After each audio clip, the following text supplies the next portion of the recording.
कल ना एसटीआई पढ़ा था हमने। एसटीआई क्या होता है? सेक्सुअली ट्रांसमिटेड इन्फेक्शंस, या इसको बोलते हैं वेनरल डिजीजेस। एक और नाम था रिप्रोडक्टिव ट्रैक्ट इन्फेक्शंस, आरटीआई, है ना। तो या तो बोलेंगे सेक्सुअली ट्रांसमिटेड इन्फेक्शन, या बोलेंगे वेनरल डिजीजेस, या बोलेंगे रिप्रोडक्टिव ट्रैक्ट इन्फेक्शंस। अब इसमें ना बहुत सारे नाम दिए हुए हैं एनसीईआरटी ने, पर उसके कॉजेटिव एजेंट्स नहीं दिए हैं। पॉजिटिव एजेंट क्या होते हैं? जिनकी वजह से वो बीमारी होती है। तो यहाँ से क्वेश्चन बन जाता है बहुत बार। सबसे पहला जो एसटीआई है, एसटीआई मतलब सेक्सुअली ट्रांसमिटेड इन्फेक्शन, जो सबसे पहला एसटीआई है वो है गोनोरिया। सबसे पहला क्या है? गोनोरिया। और गोनोरिया होता है बाय नेसेरिया गोनोरिया। देखो जो आगे वाला वर्ड होता है वो क्या होता है? जीनस या स्पीशीज। आगे वाला होता है जीनस और पीछे वाला होता है स्पीशीज। बीमारी का नाम गोनोरिया है तो ऑप्शन में देख के पहचान लोगे, है ना, गोनोरिया। तो इसका पूरा नाम क्या है? Neisseria gonorrhoeae. क्या है पूरा नाम? Neisseria gonorrhoeae. और ये एक बैक्टीरिया है। ऐसे भी पूछते हैं कि गोनोरिया जिसकी वजह से होता है उसका नेचर क्या है? तो क्या है वो? बैक्टीरिया। गोनोरिया किसकी वजह से होता है? एक बैक्टीरिया की वजह से। और बैक्टीरिया का नाम क्या है? Neisseria gonorrhoeae. क्या है नाम? Neisseria gonorrhoeae. आज के टेस्ट में इससे क्वेश्चन है तो अभी याद कर लो, ठीक है। गोनोरिया किसकी वजह से हो रहा है? नेसेरिया गोनोरिया की वजह से। अब लिविंग वर्ल्ड चैप्टर में हमने पढ़ा था जिनस को अलग अंडरलाइन करना है और स्पीशीज को अलग अंडरलाइन करना है। तो सारे नाम को अंडरलाइन करते चलना। उसके बाद नेक्स्ट है सिफिलिस। नेक्स्ट बीमारी कौन सी है? सिफिलिस। अब सिफिलिस भी एक बैक्टीरिया की वजह से होती है और उसका नाम है ट्रैपोनीमा पैलिडम। क्या है नाम? ट्रैपोनीमा पैलिडम। सबसे ज्यादा क्वेश्चन बनता है सिफिलिस से। नेक्स्ट एसटीआई क्या है? सिफिलिस। सिफिलिस किसकी वजह से होता है? ट्रैपोनीमा पैलिडम की वजह से। ट्रैपोनीमा पैलिडम भी क्या है? एक बैक्टीरिया। ट्रैपोनीमा पैलिडम भी है एक बैक्टीरिया। तो अब तक हमने दो याद किए। एक तो था गोनोरिया। गोनोरिया किसकी वजह से होता है? नेसेरिया गोनोरिया की वजह से। दूसरा है सिफिलिस। सिफिलिस किसकी वजह से होता है? ट्रैपोनीमा पैलिडम की वजह से। किसकी वजह से? ट्रैपोनीमा पैलिडम की वजह से, ठीक है। उसके बाद नेक्स्ट है जेनाइटल वॉर्ट्स और जेनाइटल हर्पिस। जेनाइटल वॉर्ट्स होता है एचपीवी की वजह से, यानी ह्यूमन पैपिलोमा वायरस की वजह से। और जेनाइटल हर्पिस होता है because of herpes simplex virus. Genital herpes हो या जेनाइटल वॉर्ट्स हो, दोनों वायरस की वजह से होते हैं। किसकी वजह से होते हैं? वायरस की वजह से। जेनाइटल वॉर्ट्स किसकी वजह से होगा? ह्यूमन पैपिलोमा वायरस की वजह से। और जेनाइटल हर्पिस किसकी वजह से होगा? हर्पिस सिम्प्लेक्स वायरस की वजह से। अब इनमें कंफ्यूजन कैसे बचाना है? देखो जेनाइटल वॉर्ट्स का कल हमने वो नहीं देखा था कि इसको ट्रीट करना है पॉसिबल? हाँ, तीन नाम देखे थे हमने। तीन नाम कौन कौन से थे? एक तो था हेपेटाइटिस बी, एक था एचआईवी और तीसरा क्या था?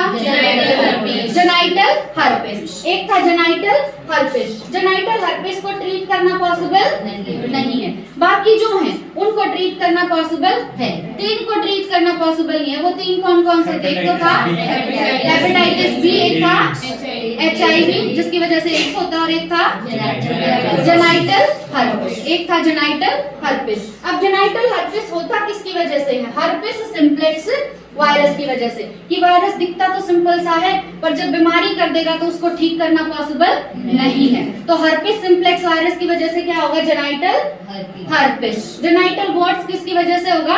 ह्यूमन पैपिलोमा वायरस की वजह से। नेक्स्ट आता है हेपेटाइटिस बी। हेपेटाइटिस बी भी वायरस की वजह से ही होता है और वायरस का नाम इजी सा है, हेपेटाइटिस बी वायरस। वायरस का नाम क्या होगा? Hepatitis B virus. अब तक हमने क्या पढ़ा? पहला क्या था? गोनोरिया। गोनोरिया किसकी वजह से होगा? नेसेरिया गोनोरिया की वजह से। नेचर क्या होगा उसका? बैक्टीरिया। सेकंड था सिफिलिस। सिफिलिस किसकी वजह से होता है?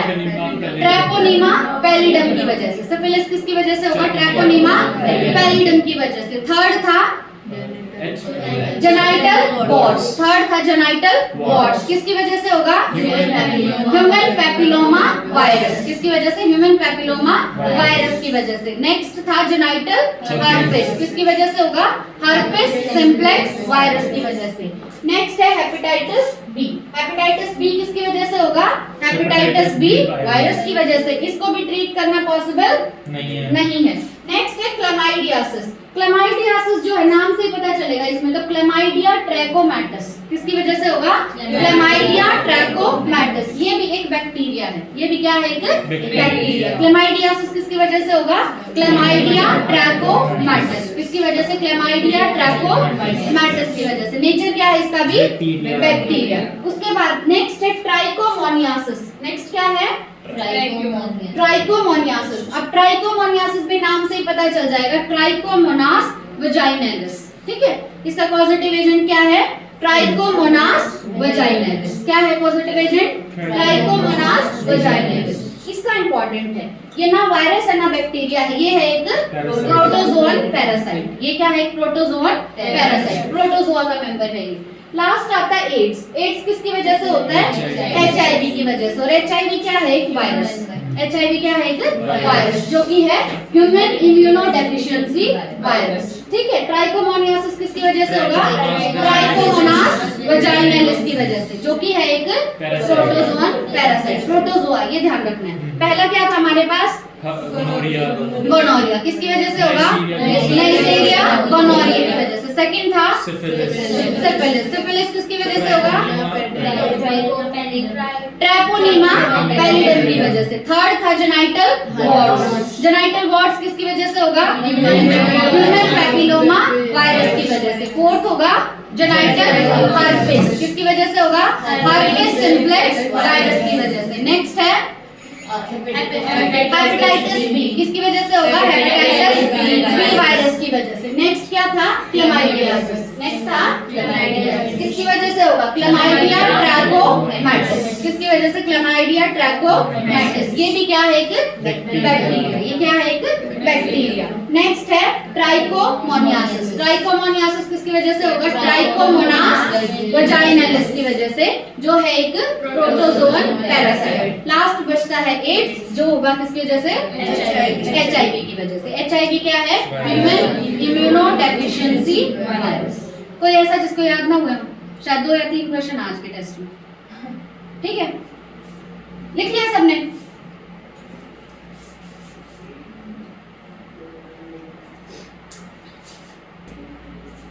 लास्ट टॉपिक है भाई इनफर्टिलिटी। सुना होगा पहले ये वर्ड? हाँ, a discussion on reproductive health is incomplete without a mention of infertility. A large number of couples all over the world, including India, are infertile, that is, they are unable to produce children in spite of unproductive sexual cohabitation. मतलब unprotected sex करने के बाद भी, unprotected sex का मतलब क्या है?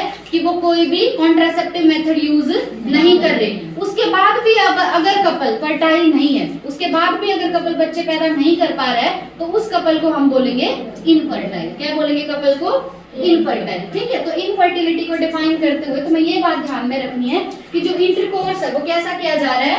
Unprotected. Unprotected intercourse के बाद भी कपल फर्टाइल नहीं है। The reasons for this could be many. Physical, congenital diseases एक साथ आएगा ये, ड्रग्स, इम्यूनोलॉजिकल और इवन साइकोलॉजिकल। अब इनफर्टिलिटी के बहुत सारे रीजन हो सकते हैं। पहला रीजन है फिजिकल। पहला रीजन क्या है? फिजिकल, कि उस इंसान की फिजिकल हेल्थ ऐसी है कि वो बच्चे पैदा नहीं कर सकता। दूसरा रीजन हो सकता है कॉन्जेनाइटल डिजीजेस। दूसरा रीजन क्या है? Congenital diseases. कॉन्जेनाइटल डिजीजेस मतलब ऐसी कोई बीमारी जो हमें हमारे माँ बाप से मिली है। तीसरा क्या हो सकता है? ड्रग्स, की ड्रग्स बहुत ज्यादा लिए हैं जिस वजह से उसकी रिप्रोडक्टिव हेल्थ वीक हो गई है और वो फर्टाइल नहीं है। तीसरा क्या है? फोर्थ इम्यूनोलॉजिकल, कि उसकी इम्यूनिटी इतनी स्ट्रांग नहीं है कि वो सपोर्ट कर पाए प्रेगनेंसी को। ठीक है, और लास्ट क्या है? साइकोलॉजिकल, कि साइकोलॉजिकल हेल्थ इंसान की अच्छी नहीं है तो भी वो फर्टाइल नहीं होगा। ठीक है, तो इनफर्टिलिटी के रीजंस क्या क्या हो सकते हैं? पहला रीजन क्या है? फिजिकल। पहला रीजन क्या है? फिजिकल। दूसरा रीजन क्या होगा? Congenital diseases. दूसरा रीजन क्या होगा? Congenital diseases. तीसरा रीजन होगा ड्रग्स। फोर्थ रीजन होगा इम्यूनोलॉजिकल, कोई भी इम्यूनोलॉजिकल दिक्कत है उसके अंदर। और फोर्थ लास्ट होगा फिफ्थ साइकोलॉजिकल। लास्ट होगा साइकोलॉजिकल। तो फिजिकल और साइकोलॉजिकल एक साथ कर लो। ठीक है, फिजिकल और साइकोलॉजिकल, फिर कॉन्जेनाइटल डिजीजेस और इम्यूनोलॉजिकल डिजीजेस, और क्या बच गया? ड्रग्स तो याद रह जाएगा ना। In India, often the female is blamed for the couple being childless, but more often than not, the problem lies in the male partner. हमेशा अगर बच्चे पैदा नहीं हो रहे ना, तो सास तो क्या बोलती कि बहू की वजह से नहीं हो रहे, है ना? मतलब हमेशा फीमेल को दोषी ठहराया जाता है कि तेरी वजह से बच्चे नहीं हो रहे, बट ज्यादातर जो दिक्कत होती है वो किसमें होती है? मेल पार्टनर में। स्पेशलाइज्ड हेल्थ केयर यूनिट्स, जिनको इनफर्टिलिटी क्लिनिक्स भी बोलते हैं etcetera, could help in diagnosis and corrective treatment of some of these disorders and enable these couples to have children. अब बहुत सारे ऐसे ना इनफर्टिलिटी क्लिनिक्स बनाए गए हैं जहाँ पे इन सारी प्रॉब्लम्स को रिजॉल्व किया जाता है, ठीक है. However, where such corrections are not possible, the couples could be assisted to have children through certain special techniques, जिनको हम बोलते हैं ART. क्या बोलते हैं? ART.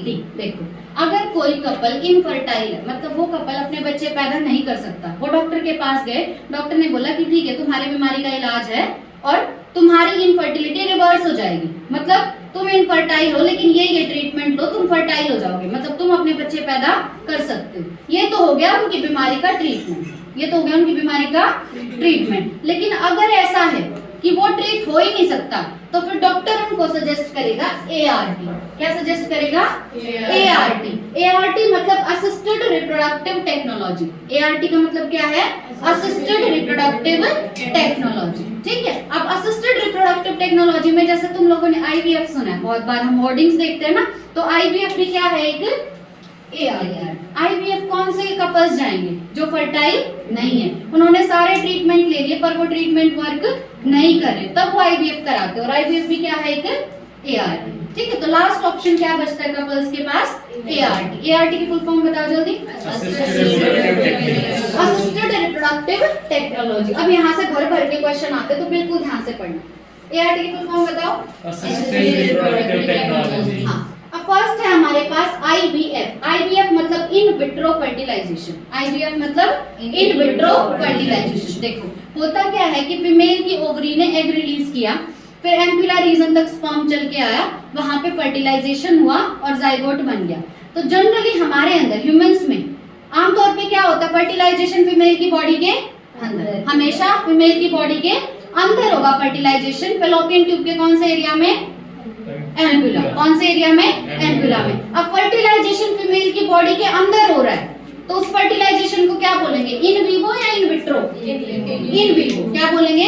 In vivo. तो ह्यूमंस के अंदर फर्टिलाइजेशन कैसा होता है? In vivo. कैसा फर्टिलाइजेशन होता है? In vivo. इन विवो मतलब बॉडी के अंदर और इन विट्रो मतलब बॉडी के बाहर. तो IVF क्या है? IVF है फर्टिलाइजेशन बॉडी के बाहर. तो IVF है fertilization outside the body in almost similar conditions as that in the body, followed by embryo transfer is one of such methods. अब ART में पहला मेथड है IVF. पहला मेथड क्या है? IVF. IVF कहाँ कराया जाएगा? बॉडी के बाहर. है क्या फुल फॉर्म IVF की? In vitro fertilisation. क्या है? इन विट्रो फर्टिलाइजेशन, जिसमें फर्टिलाइजेशन कराया जाएगा बॉडी के बाहर. लैब में कराया जाएगा फर्टिलाइजेशन और वैसे ही सारी कंडीशन दी जाएंगी जैसी कंडीशन मदर की बॉडी के अंदर थी. अब फर्टिलाइजेशन में क्या होता है? स्पर्म और एग मिलते हैं और क्या बनता है? जाइगोट. जाइगोट के बाद क्या बनता है? एम्ब्रियो. जाइगोट के बाद क्या बनता है? एम्ब्रियो. तो हमने एम्ब्रियो तक बना लिया, अब हम करेंगे ET. अब क्या करेंगे? ET. ET मतलब एम्ब्रियो ट्रांसफर. ET मतलब एम्ब्रियो ट्रांसफर. तो हमने बाहर जाइगोट बना लिया, जाइगोट से एम्ब्रियो बन गया, अब एम्ब्रियो को करना है ट्रांसफर. ठीक है. तो पहला मेथड क्या है? IVF followed by ET. IVF followed by ET. पहला ART मेथड. बोलो पहला ART मेथड कौन सा है? IVF followed by ET. IVF मतलब फर्टिलाइजेशन हमने बॉडी के बाहर कराया, एम्ब्रियो बना लिया, उसको अब ट्रांसफर करेंगे. ठीक है. In this method popularly known as test tube baby program. इस प्रोग्राम को मेनली क्या बोलते हैं? पॉपुलरली क्या बोलते हैं? Test tube baby program. Ova from the wife या डोनर. अब यहाँ ध्यान से समझना. ओवा मतलब एग. एग हम कहाँ से लेंगे? या तो वाइफ से या डोनर से. अब देखो, मान लो फीमेल जो है वो एग अच्छे से प्रोड्यूस कर रही है. अब फीमेल एग तो अच्छे से प्रोड्यूस कर रही है, लेकिन कुछ ऐसा हो गया कि उसकी बॉडी के अंदर फर्टिलाइजेशन नहीं हो रहा, तो फर्टिलाइजेशन हमें बॉडी के बाहर करना पड़ेगा. अब ये फीमेल एग तो अच्छे से प्रोड्यूस कर रही है, तो हम इसी का एग निकाल लेंगे, है ना. लेकिन दूसरा केस क्या है कि मान लो फीमेल एग ही प्रोड्यूस नहीं कर रही, तो क्या हम उसका एग ले सकते हैं? वो तो एग प्रोड्यूस कर ही नहीं रही. तो अब हमें एग चाहिए किसी और डोनर से. अब हम कोई और फीमेल ढूंढेंगे जो अपना एग दे सके. ठीक है. तो एग हम कहाँ से लेंगे IVF के टेस्ट ट्यूब बेबी प्रोग्राम के लिए? या तो वाइफ से, ठीक है। अगर वो नॉर्मल एग प्रोड्यूस कर रही है तो वाइफ से लेंगे, अगर वो प्रोड्यूस नहीं कर रही तो हम ढूंढेंगे एक डोनर, ठीक है। और स्पर्म कहाँ से लेंगे? अगर हस्बैंड का स्पर्म काउंट नॉर्मल है तो लेंगे हस्बैंड से, और अगर हस्बैंड स्पर्म प्रोड्यूस नहीं कर पा रहा जितने चाहिए तो फिर हम स्पर्म किससे लेंगे? एक डोनर से। किससे लेंगे? एक डोनर से, ठीक है। ये लेके हम क्या करेंगे? इंड्यूस कराएंगे इनको कि इन दोनों का फ्यूजन हो, फ्यूजन होके क्या बनेगा लैब में? जाइगोट। क्या बनेगा? Zygote. Under simulated conditions in the laboratory, वैसी ही कंडीशन देंगे जैसी मदर की बॉडी के अंदर, ठीक है। और दोनों के फ्यूजन से बन जाएगा जाइगोट। द जाइगोट और early embryos with up to 8 blastomeres could then be transferred into the fallopian tube. very very important। अब देखो जाइगोट बन गया, या उसको बोलेंगे अर्ली एम्ब्रियो। जाइगोट में जब माइटोसिस होता है तो क्या बनता है? 2, 4, 8 ऐसे क्या बनते हैं? ब्लास्टोमियर्स। क्या बनते हैं ऐसे? ब्लास्टोमियर्स। जब 8 तक ब्लास्टोमियर बन गए ना, तो अब इस एम्ब्रियो को उठा के हम डाल देंगे फीमेल के फेलोपियन ट्यूब में। किसमें डाल देंगे? फीमेल के फेलोपियन ट्यूब में। इस प्रोसेस को बोलते हैं ज़िफ्ट। क्या बोलेंगे इस प्रोसेस को? ज़िफ्ट। ज़िफ्ट मतलब जाइगोट इंट्राफेलोपियन ट्रांसफर। हम यहाँ पे क्या डाल रहे हैं? जाइगोट डाल रहे हैं ना, जाइगोट डाल रहे हैं इसी को, इसीलिए इसको क्या बोला? Zygote intrafallopian transfer. अगर हम ऐसा एम्ब्रियो डाल रहे हैं जिसमें 8 से ज्यादा ब्लास्टोमियर है तो उसको फेलोपियन ट्यूब में नहीं डालेंगे, उसको डालेंगे यूट्रस में। उसको किस में डालेंगे? यूट्रस में डालेंगे। इस प्रोसेस को बोलते हैं आईयूटी। इस प्रोसेस को क्या बोलते हैं? आईयूटी। आईयूटी क्या होगा? Intra uterine transfer. आईयूटी क्या होगा? Intra uterine transfer to complete its further development. अब ये वाला टॉपिक मैं एक बार फिर से बता रही हूँ, बहुत ध्यान से समझ लेना, बहुत इंपॉर्टेंट है। देखो हुआ क्या, एक फीमेल है मान लो, और वो फीमेल जो है ना, बाकी ठीक है, वो अपना बच्चा भी रख सकती है अपने यूट्रस में, सब ठीक है, लेकिन उसकी बॉडी में फर्टिलाइजेशन होना पॉसिबल नहीं है, ठीक है। बाकी सब नॉर्मल है, बस उसकी बॉडी में फर्टिलाइजेशन होना पॉसिबल नहीं है, तो वो करवाएगी आईवीएफ। क्या कराएगी? आईवीएफ। पहली कंडीशन तो ये होगी। दूसरी कंडीशन क्या थी कि उसके जो हस्बैंड है ना, उनका स्पर्म काउंट बहुत लो है, हस्बैंड का स्पर्म काउंट इतना अच्छा नहीं है, उस कंडीशन में भी कराया जाएगा आईवीएफ। उस कंडीशन में भी कराया जाएगा आईवीएफ। तो आईवीएफ कराने के लिए हम करेंगे क्या? सबसे पहले तो हम लेंगे वाइफ का एग और हस्बैंड का स्पर्म। अगर ये नहीं दे पा रहे तो हम लेंगे किसी डोनर से। अब स्पर्म भी ले लिया और एग भी ले लिया, इसको लैब में हमने इंड्यूस कराया कि स्पर्म और एग मिलके क्या बना दें?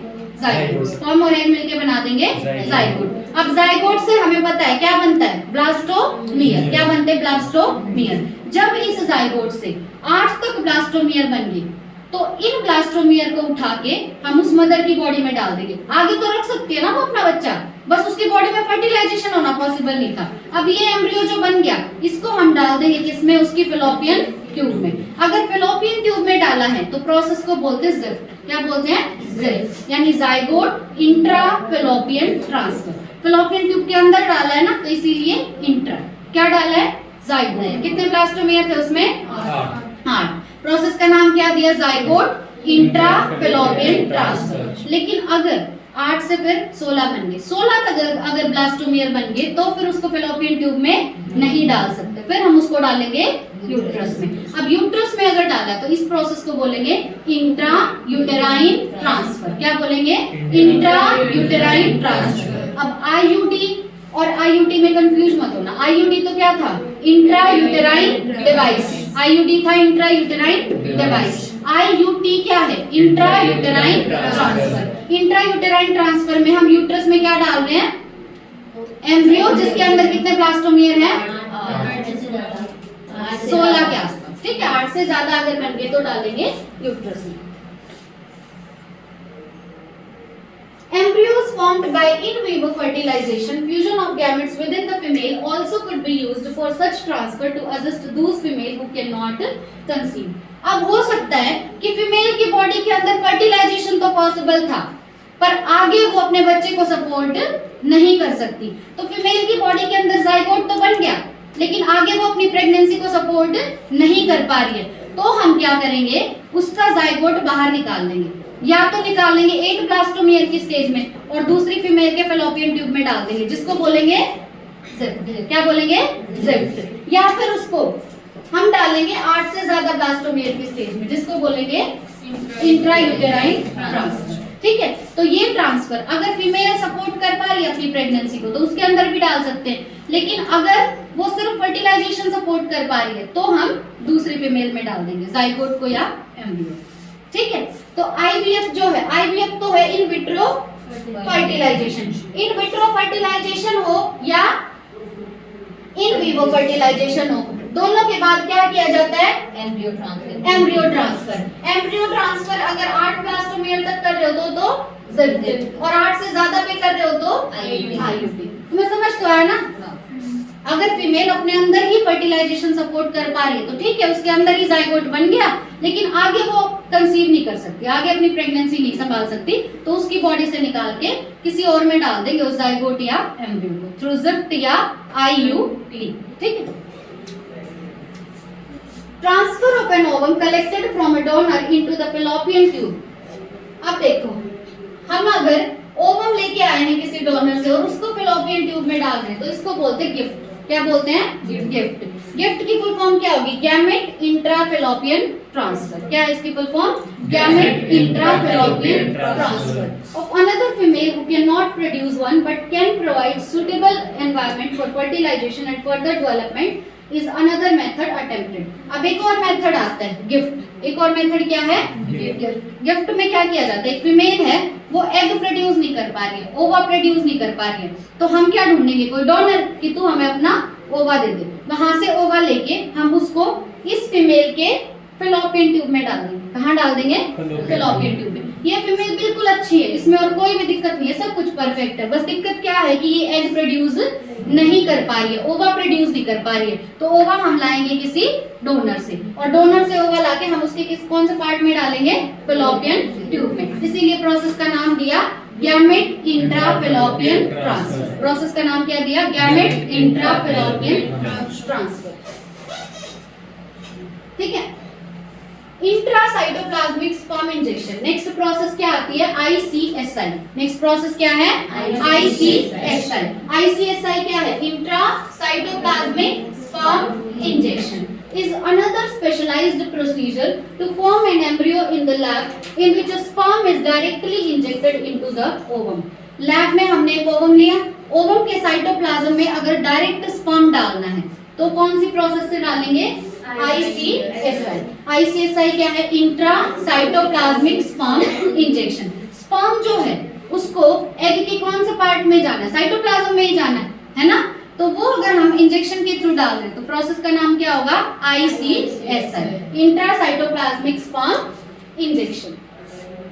Infertility cases either due to inability of the male partner to inseminate the female or due to very low sperm counts in the ejaculates could be corrected by artificial insemination technique। अब मान लो कोई ऐसा mail है जो अपनी partner को inseminate नहीं कर पा रहा है। इंसेमिनेट मतलब उसके रिप्रोडक्टिव ट्रैक्ट में अपना सीमेन नहीं डाल पा रहा है, या फिर उस आदमी का स्पर्म काउंट बहुत कम है, मेल पार्टनर का स्पर्म काउंट बहुत कम है, तो उस केस में हम फीमेल को करेंगे आर्टिफिशियली इंसेमिनेट। क्या किया जाएगा?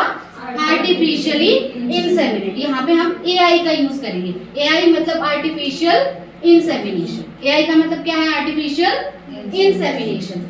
अब इसमें होता क्या है कि सीमेन हम लेंगे या तो हस्बैंड से या फिर किसी हेल्दी डोनर से।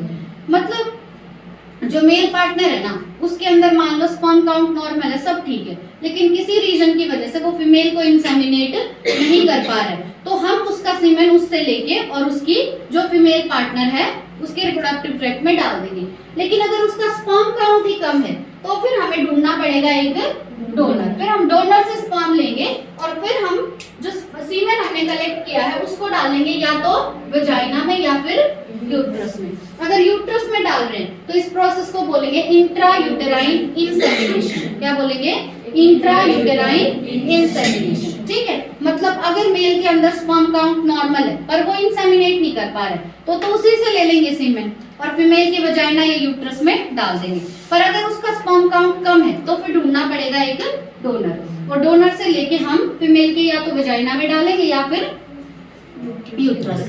अगर यूट्रस में डाला तो प्रोसेस का नाम होगा इंट्रायूटेराइन इंसेमिनेशन। अब ये ना 3 वर्ड आए हैं, IUD तो क्या है? Intra uterine Device. Device. IUT क्या है?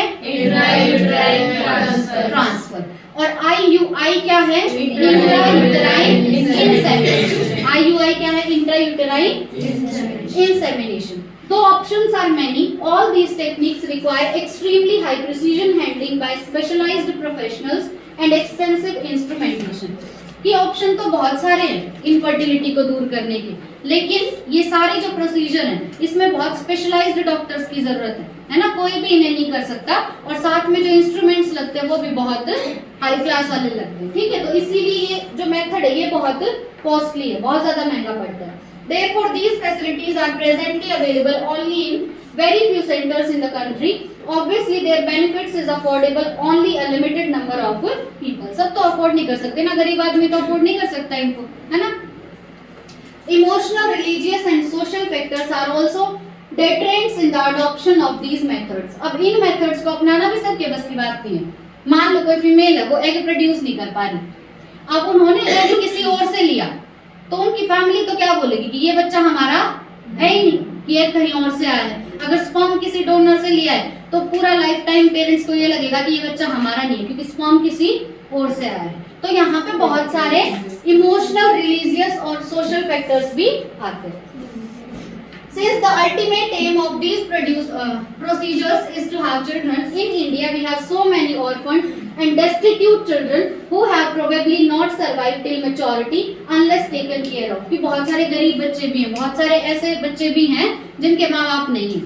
तो इन सब को अपनाने की बजाय अगर कोई कपल मतलब एग्री कर रहा है तो अडॉप्शन इज बेटर मेथड, ठीक है। Our laws permit legal adoption and it is as yet one of the best methods for couples looking for parenthood. जो couples parenthood चाहते हैं उनके लिए adoption is best method, क्योंकि इंडिया के अंदर adoption legal है, ठीक है। तो यहाँ पे हमने क्या क्या पढ़ा है कि अगर फर्टिलिटी ठीक नहीं हो पा रही है तो डॉक्टर्स पेशेंट को सजेस्ट करेंगे ART। क्या सजेस्ट करेंगे? ART। ART की फुल फॉर्म बताओ। असिस्टेड रिप्रोडक्टिव टेक्नोलॉजी, ठीक है। अब ART में सबसे पहला मेथड कौन सा पढ़ा हमने?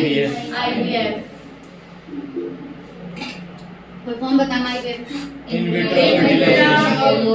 Vitro fertilisation. अब इन विट्रो फर्टिलाइजेशन हो चाहे इन विवो फर्टिलाइजेशन हो, उसके बाद किया जाएगा ET। क्या किया जाएगा? ET यानी एम्ब्रियो ट्रांसफर। एम्ब्रियो को ट्रांसफर हम दो स्टेज पे कर सकते हैं, या तो 8 ब्लास्टोमियर की स्टेज पे या 8 से ज्यादा। अगर 8 ब्लास्टोमियर की स्टेज पे करें उसको तो बोलेंगे क्या बोलेंगे? फुल फॉर्म क्या होगी? इंट्राफैलोपियन ट्रांसफर। और दूसरा अगर यूट्रस पे डाल रहे हैं तो IUT यानी इंट्रा यूटेराइन ट्रांसफर, ठीक है। अब उसके बाद क्या था हमारे पास? गिफ्ट। उसके बाद था गिफ्ट। अगर फीमेल प्रॉपर एग प्रोड्यूस नहीं कर पा रही तो प्रोसेस यूज में आएगी गिफ्ट। गिफ्ट की फॉर्म क्या थी? इंट्राफैलोपियन ट्रांसफर, कि किसी डोनर से एग लेंगे और उसको फीमेल के फैलोपियन ट्यूब में डाल देंगे। आगे का सब वो अपने अंदर सपोर्ट कर सकती है प्रेगनेंसी, ठीक है। उसके बाद क्या था? ICSI से पहले भी था कुछ। ICSI की फुल फॉर्म क्या है? इंट्रा साइटोप्लाज्मिक स्पर्म इंजेक्शन, कि लैब में हमने ओवम लिया और ओवम के साइटोप्लाज्म में स्पर्म को इंजेक्ट करा रहे, तो ये ICSI हो गया। नेक्स्ट क्या था? Artificial insemination. ये कब होगा? कि अगर मेल अपनी पार्टनर को इंसेमिनेट नहीं कर पा रहा है या उसका स्पर्म काउंट कम है, तो इस केस में हम या तो हस्बैंड का ही सीमेन लेंगे या फिर किसी डोनर से लेंगे और उसको डाल देंगे या तो फीमेल के वजाइना में या डालेंगे फीमेल के यूट्रस में। अगर यूट्रस में डाला तो प्रोसेस का नाम होगा IUI, इंट्रा यूटेराइन इंसेमिनेशन। क्या होगा नाम? Intra uterine insemination. इतना ही था ना? कर दो। अच्छा एक सेकंड एक ना तुमने उस दिन पूछा नहीं था स्नेहा, मैंने भी अभी पढ़ा इसके बारे में। एक तो था हमारे पास मोनो ज़ाइगोटिक ट्विंस, लिख लो ये भी। एक तो क्या है? मोनोजाइगोटिक ट्विंस, और दूसरे होते हैं डाइजाइगोटिक ट्विंस। दूसरे होते हैं डाइजाइगोटिक ट्विंस। अब मोनो वर्ड का मतलब क्या होता है? एक या सेम। है ना, मोनो मतलब सेम। अब डाइजाइगोटिक ट्विंस का एक और नाम है फ्रेटर्नल ट्विंस। क्या है एक और नाम? Fraternal twins. अब देखो मोनोजाइगोटिक ट्विंस के केस में क्या होगा कि फीमेल की ओवरी है, ओवरी ने रिलीज किया एक एग। ओवरी ने कितने एग रिलीज किए? एक एग। ओवरी ने कितने एग रिलीज किए? एक। अब इस एक एग के पास आएगा एक स्पर्म। एक एग के पास आया एक स्पर्म। तो कितने जाइगोट बनेंगे? एक। कितने जाइगोट बने? एक जाइगोट बन गया। पर इस जाइगोट के अंदर अब हो गया डिवीजन या क्लीवेज। जाइगोट में अब हो गया क्लीवेज और यहाँ से दो सेम फीटस बनेंगे। यहाँ से बनेंगे दो सेम फीटस। अब ये जो जाइगोट है, जाइगोट एक था या दो थे? यहाँ पे एक जाइगोट था। तो इसके अंदर जो भी जेनेटिक मटेरियल होगा वो इन दोनों में जाएगा, यानी इन दोनों का जेनेटिक मेकअप बिल्कुल सेम होगा। इन दोनों का जेनेटिक मेकअप बिल्कुल सेम होगा। तो मोनोजाइगोटिक ट्विंस कितने जाइगोट से बनते हैं? एक जाइगोट से। एक जाइगोट से बनते हैं, इसीलिए इन दोनों का जेनेटिक मेकअप बिल्कुल सेम होता है। जेनेटिक मेकअप सेम होगा, ठीक है। लेकिन अगर हम बात करें फ्रेटर्नल या डाइजाइगोटिक ट्विंस की, यहाँ पे क्या होगा कि फीमेल ने रिलीज किए दो एग। फीमेल ने रिलीज किए दो एग, ठीक है। एक ये एग है और एक ये एग है। और मेल की साइड से भी कितने स्पर्म आ गए? दो, ठीक है। यहाँ पे स्पर्म भी अलग अलग। तो यहाँ पे कितने जाइगोट बनेंगे? दो। कितने जाइगोट बने? दो। क्या ये दोनों जाइगोट बिल्कुल सेम होंगे? नहीं। जैसे नॉर्मल बच्चा बनता है तो वैसे ही बन रहे हैं। जैसे हमारा भाई बहन, हम जितने भी हैं आपस में, हमारा जैसे जितना जेनेटिक मेकअप सेम है, जनरली 50%, उतना ही इनका भी सेम होगा, ठीक है। तो मोनोजाइगोटिक ट्विंस बिल्कुल आइडेंटिकल होते हैं, पर डाइजाइगोटिक ट्विंस बिल्कुल आइडेंटिकल नहीं होते, क्योंकि वो दो अलग अलग जाइगोट से बनते हैं। और डाइजाइगोटिक ट्विंस का एक और नाम क्या है? Fraternal twins. एनसीईआरटी एक्सरसाइज में था ये। और एक क्वेश्चन क्या था लास्ट वाला कि जो डॉग है, उस डॉग के 6 पपीज हैं, तो उसके अंदर अब तक कितने एग रिलीज हुए होंगे, ये पूछा है ना। अब नॉर्मली तो क्या होता है हमारे अंदर, अगर हम मैमल्स की भी बात करें तो हमारे अंदर बन के पड़ा रहता है सेकेंडरी oocyte। क्या पड़ा रहता है हमारे अंदर? Secondary oocyte। एग हमारी बॉडी में सिर्फ तब बनता है जब बॉडी में आता है स्पर्म। और स्पर्म जब भी आता है तब भी क्या होगा? चाइल्ड बर्थ होगा, है ना, प्रेगनेंसी होगी। अब वो जो डॉग है उसके कितने पपीज हैं? 6। मतलब उसकी बॉडी में स्पर्म कितनी बार आया होगा? 6 बार। कितनी बार आया होगा? 6 बार। तो उसकी बॉडी में एग भी कितनी बार बने होंगे? 6 बार। एग भी कितनी बार बने होंगे? 6 बार, ठीक है।